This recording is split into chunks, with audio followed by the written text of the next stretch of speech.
আমি আপনার কাছে ভোট চাওয়া লাগবে, আপনারা মানুষের কাছে ভোট চাচ্ছেন। আমার দাবি ভোট চাওয়ানো, আমার দাবি হবে 1 নম্বর, এই 7 নং কাটাছড়া ইউনিয়নকে মাদক মুক্ত করতে হবে।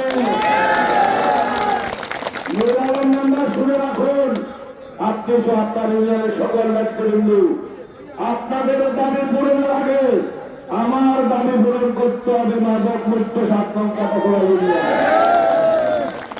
আমার তৃতীয় দাবি আপনাদের কাছে, 7 নং কাটাছড়া ইউনিয়নের নেতৃবৃন্দের কাছে, সন্ত্রাস সাদাবাজ মুক্ত।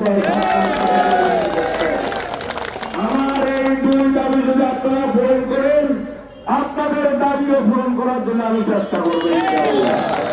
আর আপনারা যদি এই 2 দাবি পূরণ করতে না পারেন, নেতৃত্বের দাবি নিয়ে বিএনপির কাছে যাওয়ার সুযোগ পাবেন না। নেতৃত্ব পরিবর্তন হবে আপনারা যদি না পারেন। এই হল আমার দাবি। এবার আপনারা বলুন, আগে কি আমার দাবি পূরণ করা দরকার না আপনাদের দাবি?